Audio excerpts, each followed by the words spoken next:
Welcome to this introduction and overview of the novel 1984 written by George Orwell.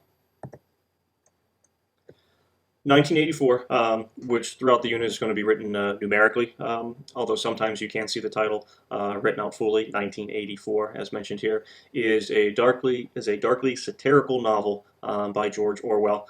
Some of you may have already read his other major satirical novel, Animal Farm. This novel takes place in what is considered a nightmarish dystopia in which an ever-surveillance state enforces perfect conformity among citizens through indoctrination, fear, lies, and ruthless punishment. The novel was published on June 8, 1984. It is Orwell's most famous work, and the dark, satirical, kind of ever-watching nature of the book has inspired the term Orwellian. So anytime you hear something about maybe too much surveillance in an area or a nightmarish dystopia, futuristic time period taking place, the reference to that could be that is an Orwellian plot or an Orwellian setting, something along those lines.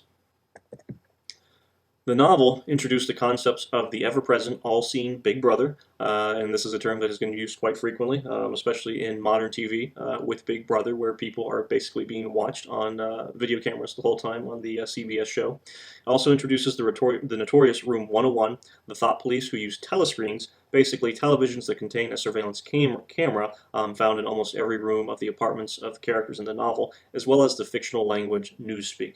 These telescreens are also one of the more famous ideas coming from this, in which not only does a person watch TV, but literally the TV or the government watches you. This is something that with security cameras, surveillance cameras in buildings today, that people start to become maybe a little paranoid about. Are there too many telescreens being placed in today's world where you can be watched by someone else? Orwell had originally chosen the year 1980 for his work, and then eventually this became 1982, and then finally it was changed to 1984. There are various ideas as to the meaning of the title. One of the more common beliefs is that he simply switched the last two digits in which he wrote the novel, which was 1948, hence it became 1984. No final answer to this question has ever been concluded as to why it is 1984. Another possibility is that even though it is a futuristic novel, when it is published in 1949, at the same time, 1984 is not that far off. At the publication time, it would only be 35 years away, so that can kind of heighten the terror, the scariness of the concept that this could happen very, very soon.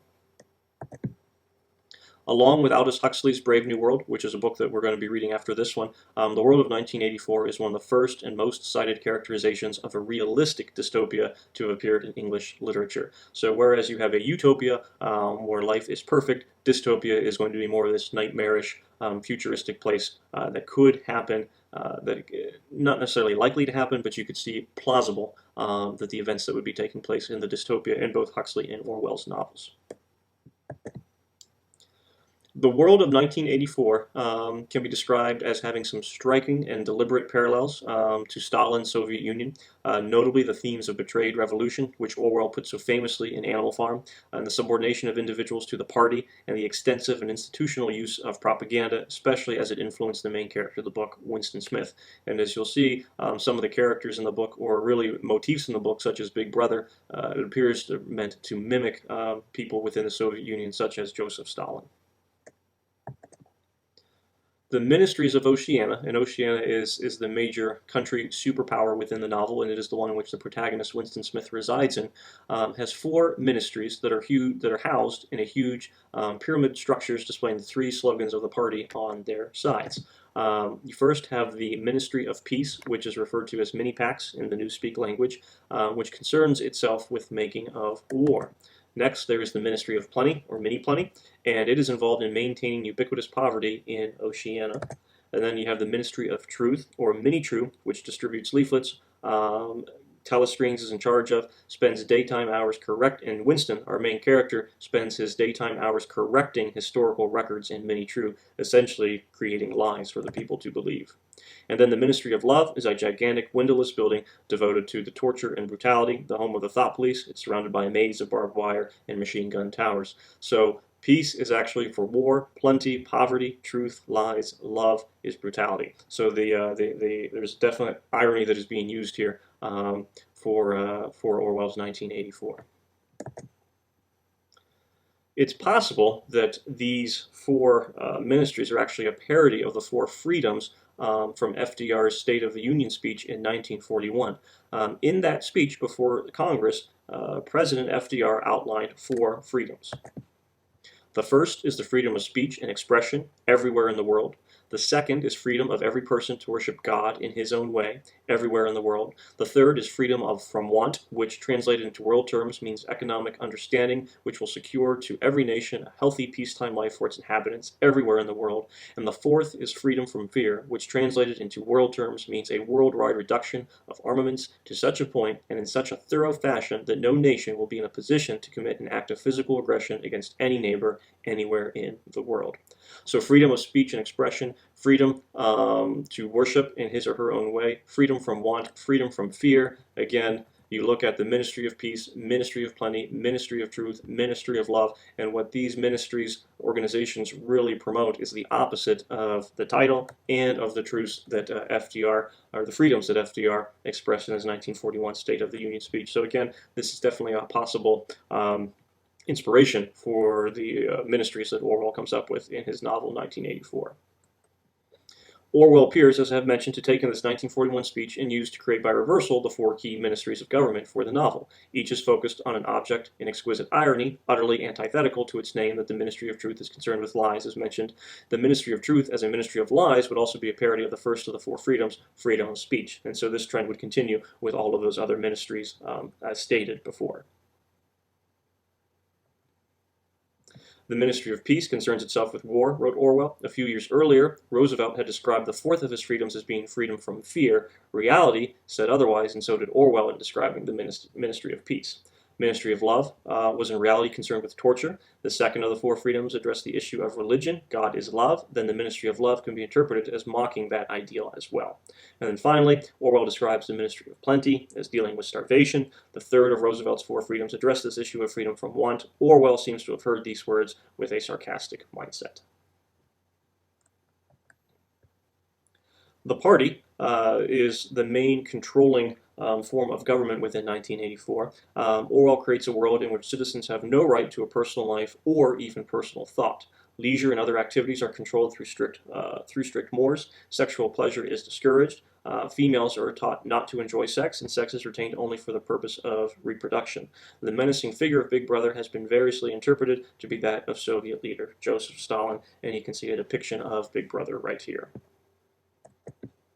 The mysterious head of the government is the omniscient, omnipotent, beloved Big Brother, also referred to as BB. Big Brother is described as a man of about 45, heavy black mustache, and ruggedly handsome features. He is usually displayed on posters with the slogan, Big Brother is watching you.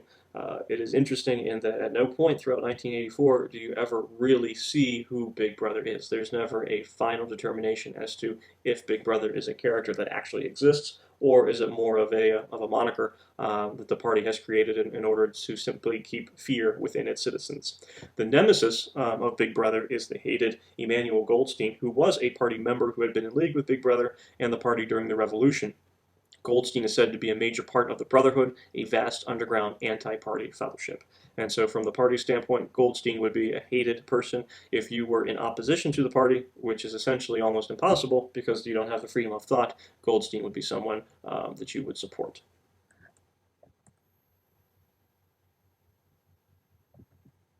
The three slogans of the party, as mentioned, are visible everywhere, including the four ministry buildings, is war is peace, freedom is slavery, ignorance is strength. So essentially you're seeing this paradox that is being created by the use of the slogan.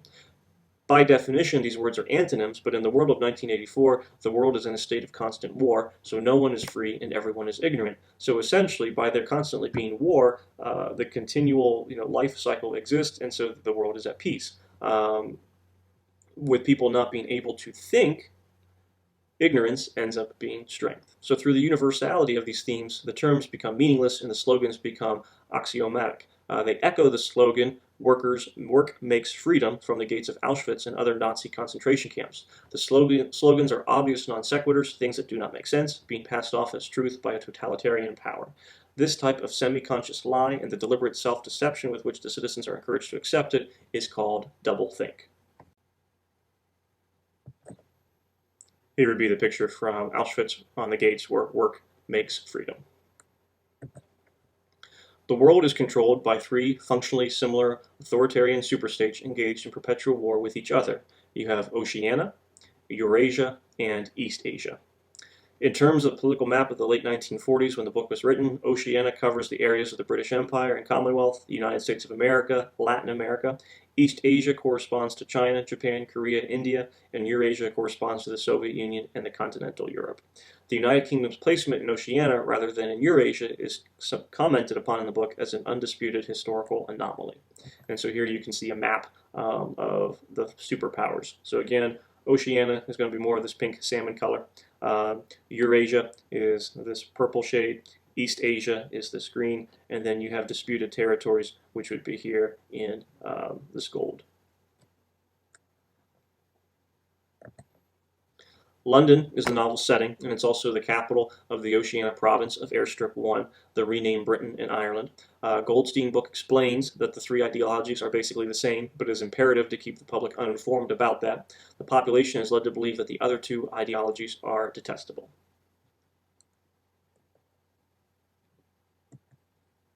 Newspeak is the official language of Oceania. It is extraordinary in that its vocabulary decreases every year, and one of the characters, Syme, who you'll meet early on in the novel, explains this process. But the state of Oceania sees no purpose in maintaining a complex language, and so Newspeak is a language dedicated to the destruction of words. If you think about it, as words decrease, there's less that can be expressed. As fewer ideas can be expressed, it is harder to revolt and even think for one's self. So in our world, where the vocabulary literally increases every year, this vocabulary is decreasing, so fewer and fewer thoughts are able to be construed and created by residents of Oceania within 1984.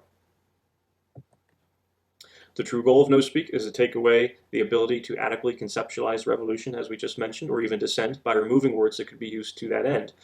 Since the thought police had yet to develop a method of reading people's minds to catch dissent, Newspeak was created so that it wasn't even possible to think a dissenting thought. This concept has been explained and widely discounted in linguistics. Essentially, that it would be impossible for actually have words disappear. But again, in this war is peace, freedom is slavery, ignorance is strength setup, the idea of having words disappear does make sense within the Orwellian dystopia. From a technology standpoint, the world of 1984 is foremost a political, not a technological dystopia. The technological level of the society in the novel is mostly crude and less advanced than what really was taking place in the true 1980s. Apart from the telescreens and speech-recognizing typewriters, it's no more advanced than anything would have been in wartime Britain when Orwell would have been writing this.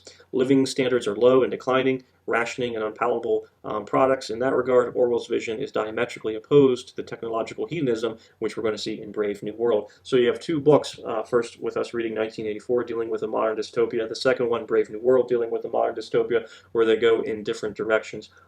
Orwell's world basically is where people don't have anything, and in Brave New World, it's almost that there is too much that people have, and that causes their undoing. So this will be a dichotomy that we'll be looking at later on in this unit when we are reading Huxley's Brave New World.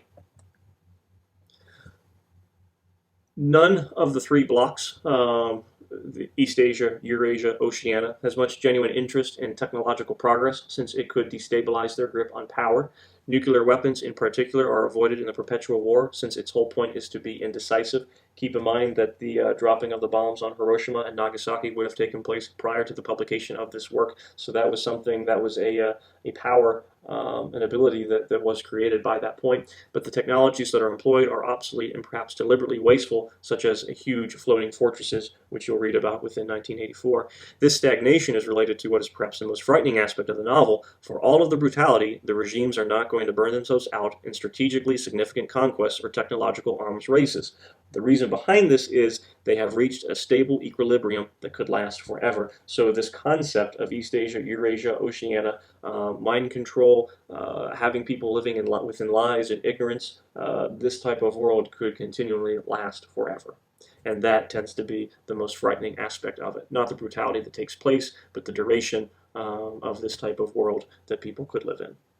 I hope you enjoy reading 1984 and look forward to hearing about your thoughts and your reactions to the book. Best of luck.